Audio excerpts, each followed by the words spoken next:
Peut-on rêver d'un monde sans lèpre, sans la maladie de la lèpre, mais aussi sans les autres lèpres que sont la misère, l'exclusion, l'ignorance, qui rongent leurs victimes et les condamnent à la marginalisation?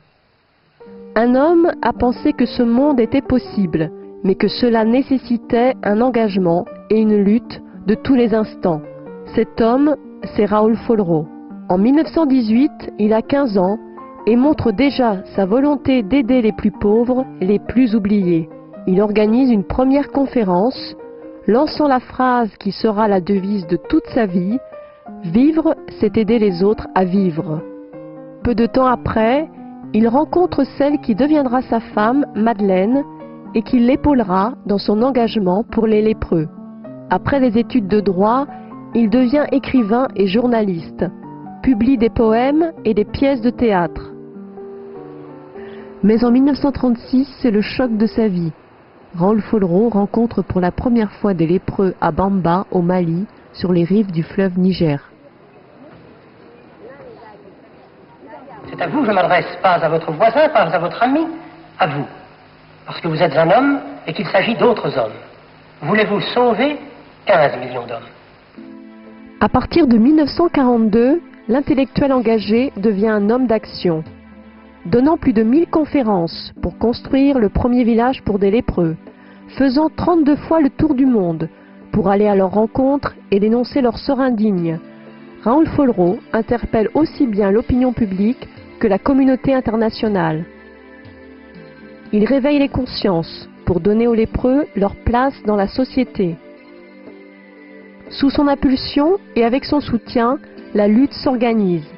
Des associations s'unissent et mettent en commun leurs ressources, leurs moyens, leurs connaissances et leurs expériences pour lutter plus efficacement contre la lèpre. En 30 ans, j'ai vécu la moitié de mon existence avec les lépreux, chez les lépreux. Je peux bien vous parler d'eux, j'ai passé toute ma vie à les aimer.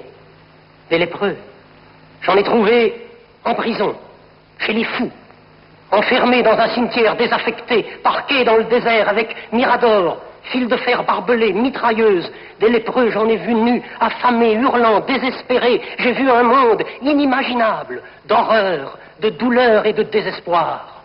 Alors, je crois que la première chose que je garde comme souvenir, et qui, dans mon souvenir en même temps, s'inscrit dans le baiser aux lépreux de François d'Assise, je crois que c'est le fait que M. Follereau et Maman Madeleine soient allés embrasser les lépreux, et il fallait le faire à l'époque où ils l'ont fait. Donc, de leur dire, vous êtes des hommes comme les autres, non pas les exclus. Il fallait le faire. Je pense que c'est le premier message de cet homme et de cette femme. De dire à ces malades, vous n'êtes pas une maladie, vous n'êtes pas un enseignant, vous n'êtes pas un microbe, vous n'êtes pas un cas clinique, mais vous êtes des hommes. Raoul Follereau, c'est un visionnaire. Dès l'âge de 15 ans, dès son plus jeune âge, il n'a qu'un objectif, aider les autres à vivre. Il porte en lui un rêve immense. Il pense que le monde ne peut absolument pas être simplement géré par l'égoïsme. Il souhaite que tout le monde ait sa place dans la société, quel que soit son handicap. Il est l'artisan, dès lors, il est l'artisan de ce monde.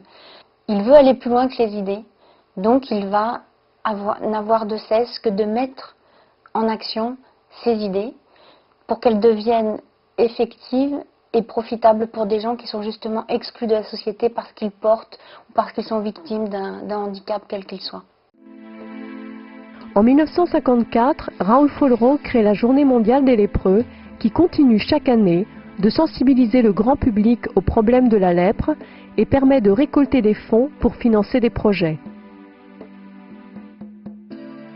Raoul Follereau organise sa succession en désignant André Récipon comme son fils spirituel.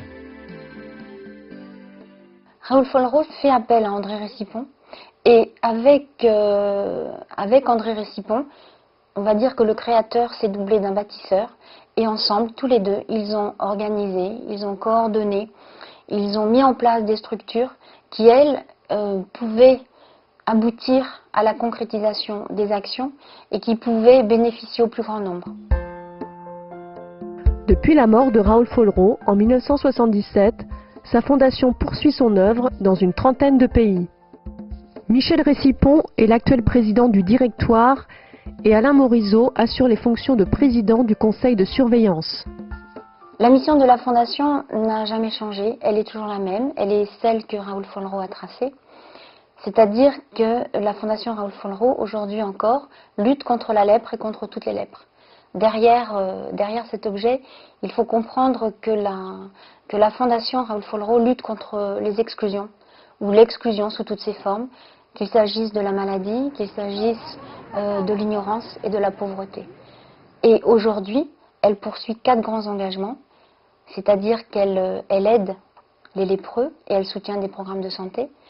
Elle crée une dynamique de développement puisque, vous le savez, la lèpre est une maladie de la pauvreté et donc il faut lutter contre la pauvreté également. Elle secourt les enfants en détresse, c'est-à-dire qu'en éduquant les enfants, on pourra au moins détruire ce cercle vicieux de la pauvreté. Et puis, ne pouvons ignorer ce qui se passe à sa porte et qui a toujours été dans l'esprit de Raoul Follereau, d'ailleurs, puisque Raoul Follereau a d'abord agi en France. La Fondation Raoul Follereau apporte sa pierre contre les exclusions en France et pour cela, elle favorise la réinsertion par l'emploi dans le milieu rural. Dans tout être humain, un homme, et dans tout homme, un frère, voilà notre loi. Devant tant de misère, tant de cruautés imbéciles et assassines, comment la question ne se poserait-elle pas à la plus primitive, à la plus simple des consciences? Pourquoi eux et pas vous? Pourquoi eux et pas moi?